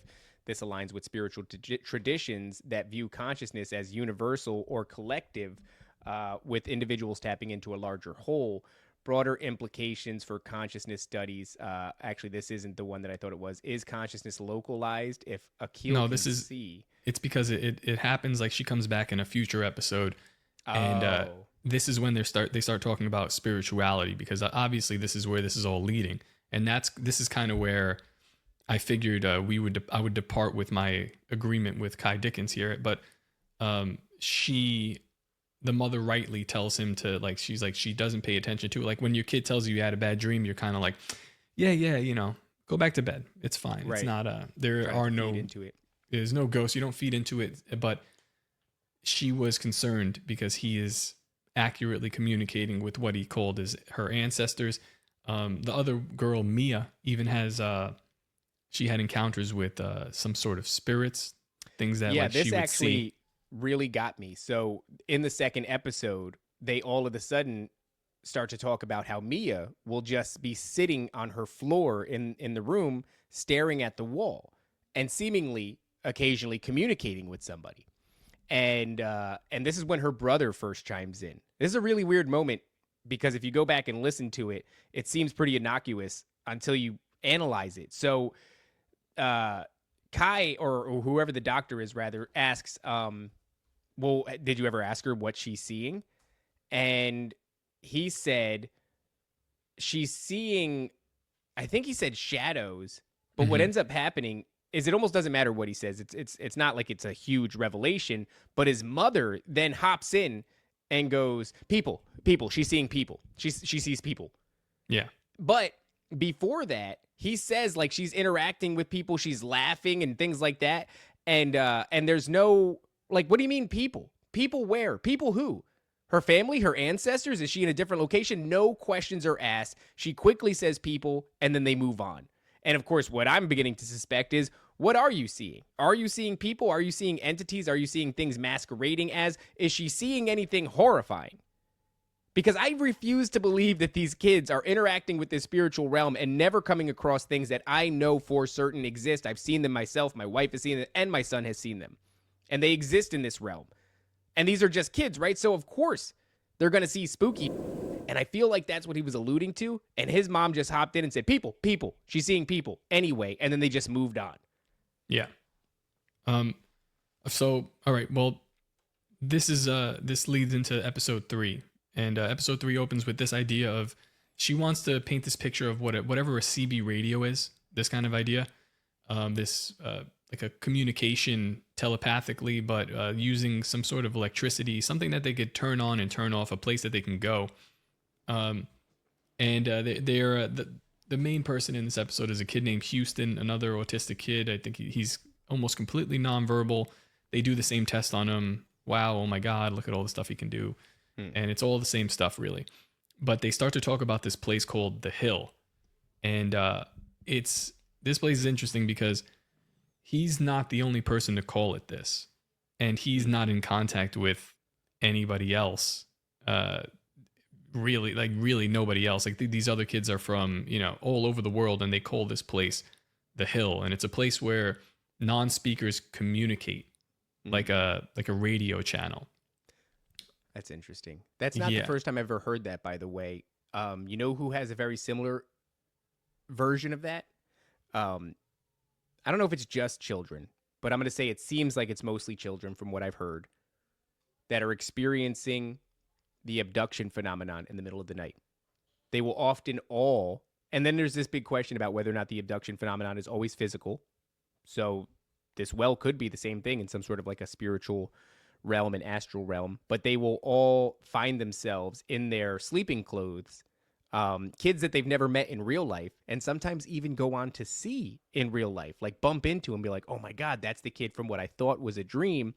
They're all getting together in a central location, and they are communicating with each other, and they are also communicating with these, perceived ETs that come and abduct them. But they'll find themselves at a place that's like often described as like a hill. It's a little bit elevated. It's all grassy. It's nighttime. Maybe it's surrounded by trees, but the hill itself is bare. Very interesting. Yeah. And it's funny because this this is what our show is basically about. It's where this new age idea, the collective consciousness that people would usually shoo away. It'd be like, this is kind of like the people who are talking about it are leftists or hippies, this kind of stuff. Well, it turns out that it is true, which is what we've been saying. It's a real thing. People experience this all the time. The question is, how exclusive is their experience? Like, are these autistic kids just going there and it's just them on a closed off CB radio? Or is there deception in this other realm, in this spiritual realm that we've been talking about for a long time? The astral projection, the remote viewing, now the telekinesis, or the telepathy that these kids are displaying. This is a huge deal. I think maybe this is where Ian Carroll kind of picks up on some of the CIA projects and the CIA interest in this. And Andrija Puharich is the guy who has spearheaded this investigation or this experiment into what we're seeing now. Andrija Puharich being a guy that's around basically at the inception of the Central Intelligence Agency. And that their work and their interests cross over massively. In fact, we talked about in the last episode, it seems that Puharich almost becomes sort of like a Nick Fury for the intelligence agencies. He's going around and he's seeking out these amazing people with alleged psychic abilities in one way or another. And so, yeah, man, it's a very strange thing. And the question that I find myself asking, well, first off, it does feel like what we're seeing now is free range culture experiments, right? It seems like we use this analogy a lot, like gone are the days of kidnapping Johns, strapping their eyes open and forcing them to watch some sort of propaganda while they're being injected with psychedelics. It now seems like it's much more hands off. Like almost like you can nudge these kids and they'll go to the right place at the right time and communicate with the right things. And the best version of that, if you're the intelligence agencies, is where you have minimal contact. You don't have to actually interact with them in a physical way. And then, of course, within the astral realm, there's long been these stories of like whether or not there are humans who have organized under a professional umbrella and are operating in the astral realm. So you'll hear like certain people tell stories about when I got to this location, like I got this sense that I had gone too far or seen something that I shouldn't see. And then suddenly I was aware that somebody else was there and they seemed like an adult human male in a professional setting, forcing me to either turn back or kicking me out of the astral realm. Like this is a mapped out place that we have occupants in, professional occupants in. And I would imagine they're assets for these intelligence agencies. But there's a question that I want to go ahead, Top. Here's some interesting information about schedule. So the 20s to the 30s is when the tetanus was introduced, the diphtheria tech was introduced, and these were like, wait, what year? From the 20s to the 30s, but they're introduced to the public like, hey, there's like there's pertussis out there. Maybe you'd want to get this. Are we about to step in there's no such thing as a promising grassroots movements that's not co-opted by the intelligence agencies? Oh, no, yeah, we are. So yeah, it's not a targeted campaign. It's just like, it's not a universal schedule. It's just targeted. It's like, if you want to be safe from this. So that's the 20s to the 30s. Then in the 50s, the combinations start coming out. So you've got the diphtheria, tetanus, and pertussis. They're combined, and that happens in 1948, which everything else seems to start to happen in as well. And by 1955, there's pretty much an organized vaccination effort throughout the United States. Right on time. Yes. In the 1980s, in 1983 specifically, this is when they're recommending it to schools, and they introduced the MMR. This is like pretty old stuff. But in 83 is when the formalized scheduling of happens by the CDC. So, so you'll see in the 50s is when this kind of stuff is developed, and they start to really like, it seems like they're like, all right, we're onto something here. Yeah. And then by the 80s, they have now demanded that people take it. And it seems like in the last 10 years or so, when we've seen a crazy spike, it went from 16 to like 70 recommended doses. So they have turned up the volume on what this is. And then also, I mean, pair with the idea of the Obama administration doing Obamacare, which it sounds great for healthcare, but really all that it is it's a way to capture and control doctors and get their information. So now there's a barrier. You start threatening to fine people who don't get Obamacare. Isn't that fun?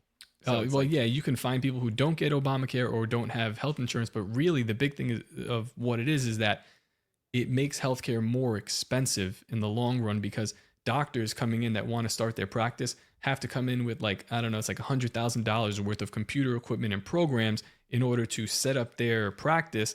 And these programs and computers, they just contribute the information to a large database, which you would call Obamacare. So if you're looking at it, you're like, okay, so we're doing this to these children. We're performing this experiment on a mass level, among other experiments as well, because they're doing stuff to adults. And we have now gathered an information system as a web to catch everything, and we've made you do it. It's illegal to not comply. Like, you can't have a practice without complying with this. So it's like all directly from the government. All this stuff is directly from the government. This is all CDC, CIA, and they have some very unfortunate people have garnered a lot of important information about human beings that I think in the future, when we find out what they were doing and why they were doing this stuff, we're going to be very upset if there's anybody left to even oppose it. And to me, as a conspiracy theorist, that's what it seems like is going on here. There's one more thing that I think is worth mentioning, and it's going to tie into something that's going to happen later on. I don't know if it's going to be today's episode or another episode, but I know of another group of nonverbal children who communicate telepathically. Who? Black-eyed children. Oh, yeah, that's right. When women are abducted by aliens, forcibly inseminated, they carry a child somewhere into, a lengthy pregnancy. They are confirmed by the doctors to have actually been pregnant. And then after a sleep paralysis event where they seem to have memories of abduction, they come back and they're no longer pregnant.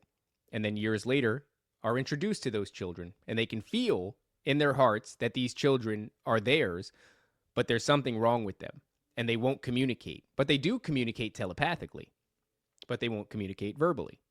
And the kids are often described as very weird, which to me, I'm like, it's such a odd coincidence, especially given the connection that I'm sure we're going to get into later on, which is this Puharich, the channeling of the nine, these entities, and even their message, which, if you guys remember from previous episodes, what the message is. The message is overwhelmingly human beings have to advance, they have to ascend and take their place among this galactic federation or whatever, and also that there's some impending climate calamity on the way. And so I think that's a huge connection.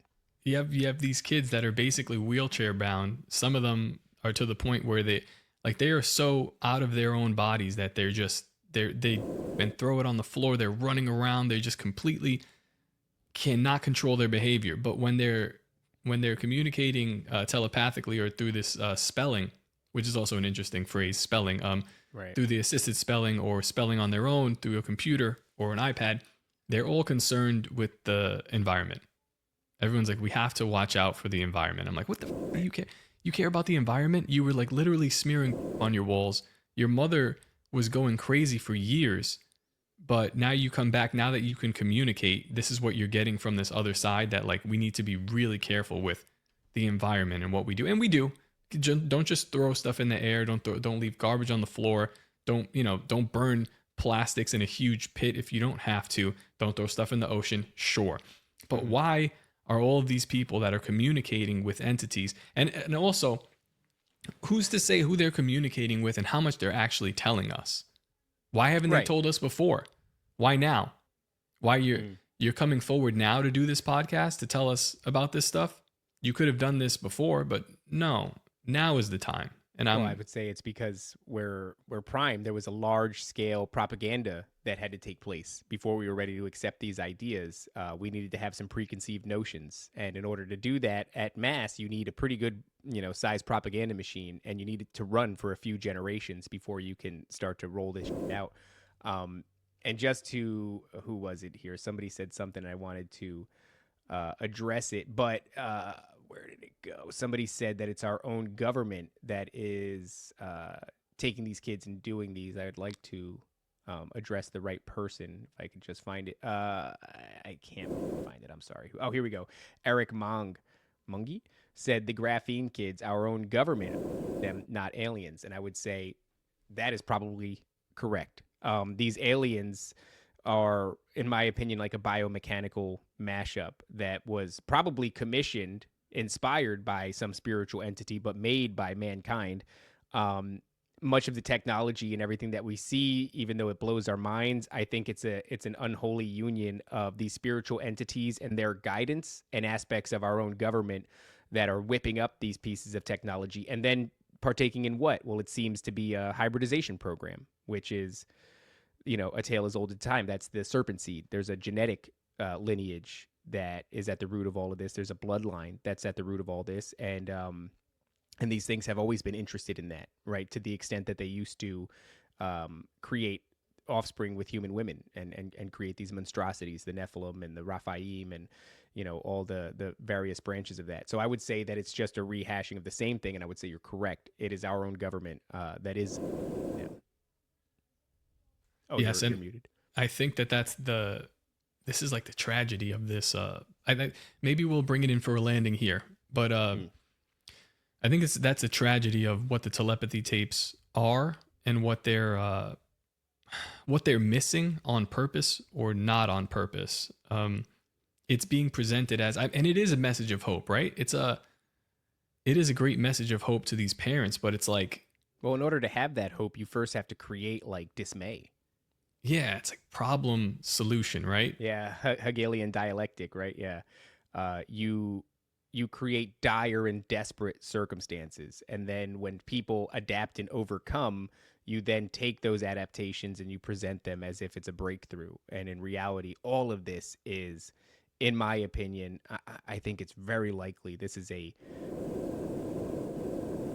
operation that seeks to implement the most up version of an identity dissociative disorder in order to tap into these abilities. And I think ultimately to create conduits or middlemen, or it's like, we used to have the muses, right? In Greek mythology, you would have the oracle, and she would be inundated with some sort of drug, put in this state, and then that would make her antenna suddenly fine-tuned to the frequency of these entities that would, disseminate information. But technology, right? It's like any advanced technology would be perceived as magic, by previous generations, and there's not really a difference between some of these things in magic. And I think all we've done now is we've taken that spiritual process. These are our new oracles. So Adriano says this may have started under Eisenhower. I think this starts right after World War II. I think this starts when we bring in the Nazis. And I just released an episode yesterday with Stu Peters where I kind of have this discussion with him. We go back and forth, but then he gets into stuff, and I was like, absolutely not. Mm-hmm. Like, no, it's just not. It's not what you're saying. I'm not going to be a bro. I'm not going to be a bro. Was into this weird, whether he knew about it or not, happened under his administration. But what certainly did happen is we absorbed their scientists who were working on crazy occultic like this.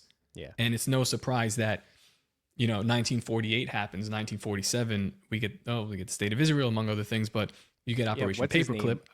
Mengele, right? Yeah. The angel of death. He's obsessed with twins and their psychic abilities and connections. He's torturing and tormenting them, and he's trying to figure out how it works. He's also obsessed with people with specific eye patterns. He's injecting adrenaline into their eyes to try to change their eye color. Like, this is Himmler is balls deep in the occult, whether or not he actually knew, which is such a flippant dismissal. Like, it's letting the guy off the hook. It's being fair. I'm being fair. Like, all right, fine. I understand that you think he did some great things, and it's also hard to it's hard to battle against, 80 years of this guy being the worst person ever, when then you look and you're like, the people he was opposing are pretty awful too. And now I have to fight that conditioning from, a group of people who should be on my side. It's a difficult process, and it's a tenuous process, but it is possible to do if people can listen and hear what I'm trying to say. But it's, from 1947, 1948, when we start implementing these scientists and putting them all throughout our government, for whatever reason, this country starts to go crazy. Like, when I think of the idea, make America great again, I think right before Operation Paperclip, right before our involvement in World War II, whatever the hell that was, that's when America was great again, because that's when we were sovereign and doing our own thing. People want to talk about infiltration and all this stuff. It's like, yes, all this is very true, but I think at the very base of it, it makes me sound like a lefty. But you see how this comes like full circle? Yeah, it's very hard to talk. It's almost beautiful in that it's beautiful way, right? Because you're forced to align yourself with the most despicable people, but not really. Not really. They're in opposition to these things for the wrong reasons. Like they hate Elon Musk, and I'm like, Elon Musk, I don't really like him either. I don't trust him either, but they hate him for the wrong reasons. And I'm just like, I made a tweet that said they'll all skip past the Mark of the Beast, which will be distributed by Elon Musk, but they'll do it accidentally and they'll still go to hell though.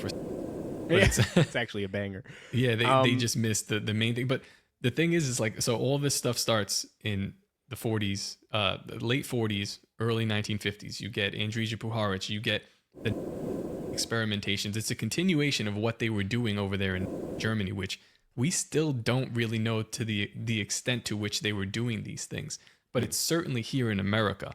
And they've been doing it now at a prolific level in America. I think that the things that they were doing in Germany, they couldn't really complete in Germany. It might have been too small of a sample size, or maybe they didn't want to do this to the German people, so they moved their operation. They didn't have the propaganda machine. Think about how far the sort of development of these spiritual ideas and the development of whatever these entities are and all these other narratives has come since the days of World War II, specifically here in the States. And all of that is because of, Hollywood and NASA and the scientific community. So I would say that maybe somebody looked at what he was doing and was like, very promising, too small. Not yet.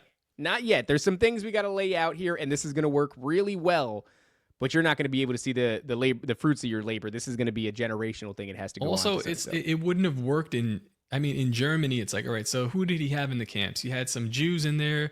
There was a couple of blacks in there. There was some other people from Eastern Europe. But in America, it's almost like America was created as this mixing pot, like this melting pot. Oh, look, all the people of the world are here. And now we're going to do an experiment to see how they all react to what we are trying to implement. And it's like, it's perfect. If you think about it along those lines, it is the perfect, it's the perfect setting for an experiment. And it makes me feel crazy. I love when David speculates wildly with absolutely no proof or evidence. Yeah, I know. I do the same thing. I appreciate that. Yeah, I mean, I just think it was an idea whose time hadn't come yet. And I think that's what we're seeing right now. Look, I know we're going to wrap it up. I want to leave people with an idea of where we're going in these next episodes so that they see that there's actually more here, a lot more here. We still have to talk about the Nine, the Ennead, right? Puharich, and how these spiritual entities, who are seemingly the same spiritual entities that ruled over ancient Egypt, and also seemingly pop up in a lot of this narrative when it comes to Puharich and it comes to Aleister Crowley and all these different things, how that fits into this whole picture. And we have to start to talk about what Joe Rogan's role is in this entire thing. And we also have to talk about what Elon Musk's role is in this entire thing. So I know a lot of people are like, where is this going? I think we might have figured out where it's going. And so if you tune in for the next episode, we've got some real heavy speculation for sure, but it's going to be our job to show you guys a line of thought. And we're not asking you to believe it, but once it exposes itself, it becomes incredibly compelling and pretty damning, because it looks like we're at the very end of this thing that's been kicking off since like the 1940s. Yeah, So- that's why it was like we were watching other people cover this and talk about it, and we're just like, oh God, I hope it doesn't propagate the internet enough where people will latch on to whatever narrative they're talking about, because it's probably really good, but there's a part that they're missing. There's an angle that translates to this bigger picture. Well, again, once we start talking about Project Stargate, start incorporating Elon Musk and what he's doing, his patenting of the word telepathy, or his trademarking of the term telepathy and telekinesis, it gets very dicey. And then at this exact moment in time, this is all going down, all coming to a head. The number one podcast in the world, the number two podcast in the world, making it the number one podcast in the world for a little bit of time, and then hosting Elon Musk, among other things, basically getting Donald Trump as president. He whispered in Joe Rogan's ear, "You won the presidency for me." This shit is big. It's bigger than we understand. And honestly, there's not a goddamn thing we could do to stop it. No, but we can do what we're supposed to do, which is tell the truth. And I don't know if we're right, but I'm not going to lie. Like, we didn't sleuth through all this information and uncover this narrative through some sort of lies. And it'll be up to you guys, the audience, to decide. But I use this euphemism in our Telegram chat. I said, it seems like Top and I have stumbled upon, and I do use that phrase like legitimately. We stumbled upon it. We're just morons. And somehow this thing fell into our lap. I don't know if it's the truth, but I'm going to show you what we found. And I think this thing is a bit of a Leviathan. And so it's a big one. And then and then we're going to ask I think I'm going to we're going to edit this episode as well. Edit it in a way where there are no, words to get us tagged, all the V stuff we were talking about. I'm definitely J stuff and the V stuff. Yeah, we're going to get rid of that stuff. I think we should put this up as an entire episode, but we also I want to break this down into a more digestible fashion. So if you guys are listening and watching, whether this is the live show, it's not going to be up anywhere yet, but if it's a live show or if it's going to be the edited version, post it around, send it to your friends. That's the only way for this kind of stuff to get out there and go viral, because there are people now like that have huge followings. Ian being one of them, got 1 million followers just on Twitter, and he's gonna be pushing out his narrative of this lady's narrative, which was pushed by Joe Rogan to the world. Can I just say? Go ahead. I'm sorry. No, I'm saying we're at the very bottom of this stuff. Like we're at the low man on the totem pole, but I think we have some of the most compelling information, or at least information that might be leading in the correct direction to help people understand what's going on.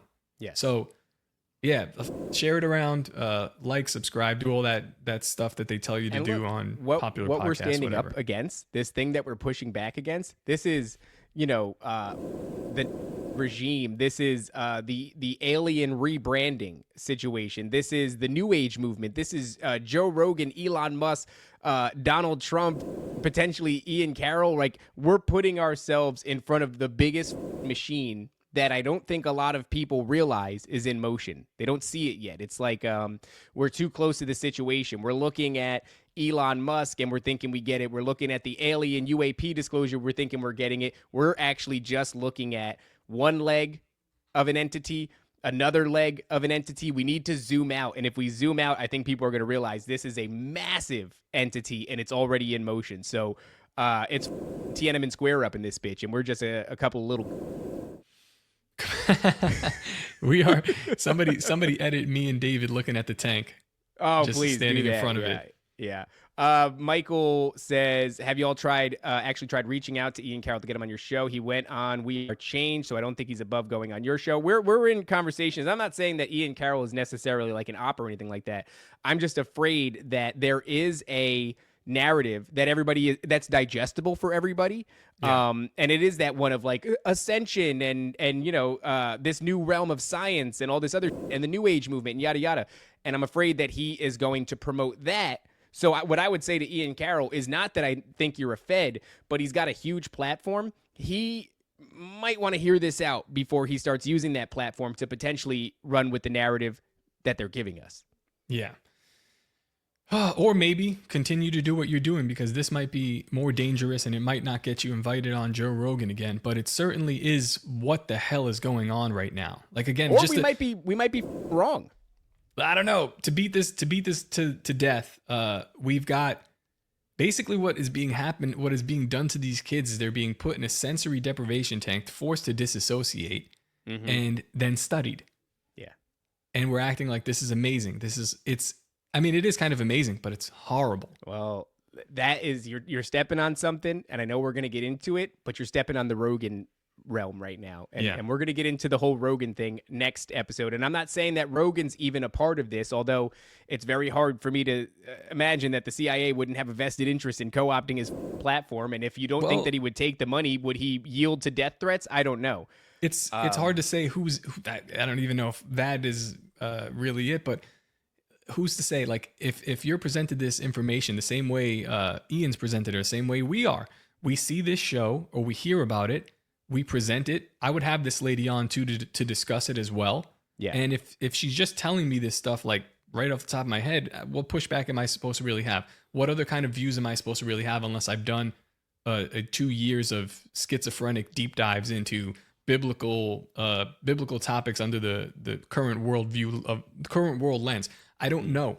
So they're getting this information. I just think that we have a unique tool, a unique prism that we're putting up and looking at this thing and going, oh, wait a second, makes a lot more sense through this lens than just the pure political or just the pure entertainment or just the pure medical stuff, medical autistic stuff, just the pure CIA conspiracy. It's all of these things, but there's also a little bit more. It's the big, like, all the things that we as conspiracy theorists constantly orbit around and talk about. They're all just one big conjoined picture. And we talk about that all the time on NDS. It's like we're just looking at these puzzle pieces and figuring out how to make them fit. And then we end up talking about the same thing every episode because it all connects. This is almost, it feels like what it all connects to. Guys, we have a lot of on the horizon, right? We're working on Bohemian Grove for this coming June. We are working on opening an IRL studio. We just launched Dangerous. We have this big Leviathan that we're we're trying to uncover. And I'm going to be moving soon to get to a place that's going to be near this studio that we're going to open. So this is, the information doesn't take a back seat. It's kind of funny that during all this, kind of what would you call it? What is a plane experience? Turbulence. During all this turbulence, that we would stumble upon this thing that demands so much of our attention. So I just want to reiterate, guys, this is not a small task what we're doing, and it requires a lot of man hours and a lot of research on top of what we're already doing. Please consider heading on over to patreon.com/NephilimDeathSquad and signing up for whatever tier you'd like. And in order to support our work, to give us the funds that we need to be able to pull these things off and justify spending a disproportionate amount of time schizo researching, you can head over to patreon.com/NephilimDeathSquad, sign up for the 7-day free trial, and enjoy an ad-free viewing experience, as well as early access to content before the general public. Great way to support the show, guys. Yes, and until then, we'll be on today with Ryder Lee, Raised by That'll Giants. be cool. Yeah. I don't know if that's live or not, but we will be on with him. So if you're there, check it out. Until then, don't forget to obey, submit, and comply. See you later, guys. The greatest hypnotist on planet Earth is a oblong box in the corner of the room. It is constantly telling us what to believe is real. You can persuade them that what they see with their eyes is what there is to see. You can't. Because they'll laugh in the face of an explanation that